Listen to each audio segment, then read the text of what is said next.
warahmatullahi wabarakatuh. Halo Sobat Pembelajaran, perkenalkan saya Tina Dwi Natasha dari Program Studi Pendidikan Bahasa Inggris Universitas Muhammadiyah Semarang. Di sini dalam tugas akhir manajemen sekolah, saya akan menyampaikan materi tentang pengelolaan kelas. Nah, apa sih itu pengelolaan kelas? Pengelolaan kelas merupakan serangkaian upaya yang dilakukan oleh guru untuk menciptakan lingkungan belajar yang kondusif. Lingkungan yang baik dapat meningkatkan motivasi dan hasil belajar siswa, mengurangi gangguan selama pembelajaran, serta membantu membangun kedisiplinan. Pengelolaan kelas yang efektif bukan hanya tentang mengatur siswa, tetapi juga mencakup perencanaan, metode pembelajaran, dan pendekatan yang dapat meningkatkan efektivitas pembelajaran. Nah, tujuan dari pengelolaan kelas itu sendiri yaitu menciptakan lingkungan yang kondusif. Lingkungan belajar yang nyaman dan tertata dengan baik dapat membantu siswa lebih fokus dalam memahami materi. Suasana kelas yang positif juga mengurangi kecemasan dan meningkatkan keterlibatan siswa dalam proses belajar. Kemudian yang kedua yaitu meningkatkan motivasi dan hasil belajar. Ketika pengelolaan kelas berjalan dengan baik, siswa akan lebih termotivasi untuk belajar. Mereka dapat berkonsentrasi pada materi tanpa gangguan dari lingkungan sekitar. Selain itu, strategi yang tepat dapat membantu meningkatkan hasil belajar siswa. Kemudian yang ketiga yaitu membangun kedisiplinan siswa. Pengelolaan kelas yang baik juga bertujuan untuk menanamkan nilai-nilai disiplin dalam diri siswa. Hal ini penting untuk membentuk karakter mereka agar lebih bertanggung jawab, menghargai waktu, dan patuh terhadap aturan yang ada di lingkungan sekolah. Nah, kemudian apa saja sih permasalahan dalam pengelolaan kelas? Yang pertama yaitu kurangnya disiplin siswa. Beberapa siswa sering menunjukkan perilaku destruktif seperti berbicara di luar konteks, tidak memperhatikan penjelasan guru, atau tidak mengerjakan tugas dengan serius. Hal ini dapat mengganggu kelancaran proses belajar mengajar. Kemudian yang kedua yaitu terbatasnya fasilitas belajar. Tidak semua sekolah memiliki fasilitas yang memadai untuk mendukung kegiatan belajar mengajar. Misalnya, ruang kelas yang terlalu sempit, kurangnya alat peraga atau media pembelajaran, serta keterbatasan teknologi yang dapat membantu guru dalam mengajar. Kemudian, yang keempat yaitu minimnya keterampilan guru dalam mengelola kelas. Tidak semua guru memiliki keterampilan yang cukup dalam mengelola kelas. Beberapa mungkin masih menerapkan metode mengajar konvensional yang kurang efektif untuk menarik perhatian siswa. Kurangnya variasi dalam strategi pembelajaran dapat membuat siswa merasa cepat bosan dan kehilangan minat belajar. Kemudian, apa saja sih strategi pengelolaan kelas? Nah, yang pertama yaitu perencanaan yang matang. Guru perlu melakukan persiapan sebelum mengajar seperti menyusun rencana pembelajaran dengan jelas, mengatur tata letak tempat duduk agar sesuai dengan kebutuhan siswa, kemudian mempersiapkan alat bantu mengajar seperti media pembelajaran, buku, atau perangkat teknologi. Dengan perencanaan yang matang, guru dapat lebih siap menghadapi dinamika kelas dan memastikan pembelajaran berjalan efektif.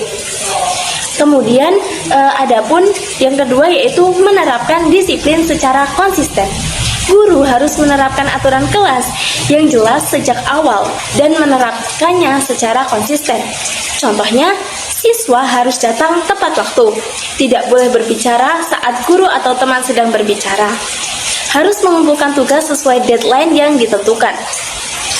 Konsistensi dalam penerapan aturan akan membuat siswa memahami konsekuensi dari tindakan mereka dan lebih menghargai aturan kelas. Kemudian yang ketiga yaitu penggunaan metode interaktif. Penggunaan metode pembelajaran yang interaktif dapat meningkatkan keterlibatan siswa. Beberapa strategi dapat diterapkan adalah yang pertama ada diskusi kelompok. Siswa dapat bekerja sama dan berpikir kritis dalam menyelesaikan tugas bersama. Adapun pembelajaran berbasis proyek.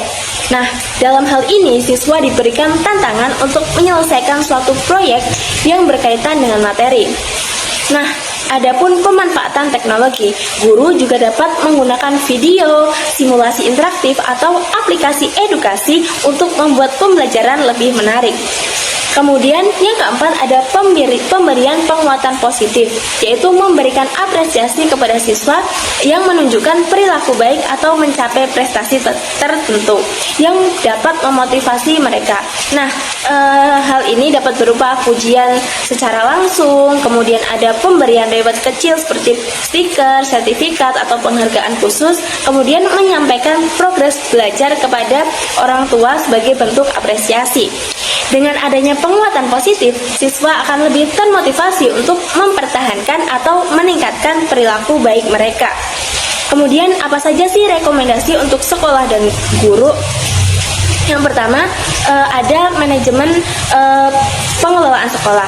Sekolah sebaiknya mengadakan pelatihan guru untuk mendapatkan materi dalam manajemen sekolah ini, yaitu teknik menangani siswa yang sulit diatur.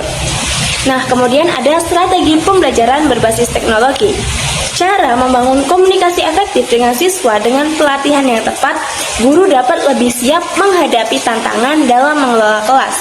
Kemudian ada pemanfaatan teknologi dalam pembelajaran teknologi. Teknologi dapat menjadi alat bantu yang efektif dalam pengelolaan kelas. Sekolah dapat mempertimbangkan untuk menggunakan papan interaktif seperti LCD, proyektor untuk presentasi materi, kemudian memanfaatkan aplikasi pembelajaran online yang memungkinkan siswa dapat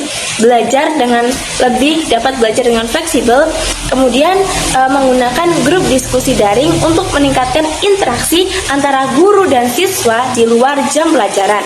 Nah, teknologi dapat membuat pembelajaran lebih menarik dan membantu siswa memahami materi dengan lebih baik. Nah, evaluasi dan refleksi guru ini perlu dilakukan. Evaluasi terhadap strategi pengelolaan kelas yang telah diterapkan. Cara yang dapat dilakukan diantaranya yaitu mengamati efektivitas metode yang digunakan dalam mengajar, yaitu mengumpulkan umpan balik siswa mengenai kenyamanan mereka dalam belajar. Kemudian adapun melakukan refleksi pribadi mengenai hal-hal yang memang perlu diperbaiki dalam evaluasi rutin. Hal ini dapat membantu guru dalam menyesuaikan strategi agar kelas tetap kondusif dan siswa dapat belajar dengan optimal. Nah, dari materi yang saya sampaikan tadi dapat disimpulkan bahwa pengelolaan kelas yang baik sangat penting untuk menciptakan lingkungan belajar yang kondusif. Dengan strategi yang tepat seperti perencanaan yang matang, penerapan disiplin yang konsisten, penggunaan metode interaktif, dan pemberian apresiasi kepada siswa, proses belajar mengajar dapat berjalan lebih efektif. Sekolah juga perlu berperan dalam memberikan pelatihan bagi guru serta menyediakan fasilitas yang mendukung pembelajaran. Dengan demikian, motivasi dan hasil belajar siswa dapat meningkat secara optimal. Dan penyampaian materi tentang pengelolaan kelas dari saya mohon maaf apabila ada kesalahan kata atau kata yang kurang berkenan. Terima kasih telah menyimak video ini hingga akhir. Have a nice day. Wassalamualaikum warahmatullahi wabarakatuh.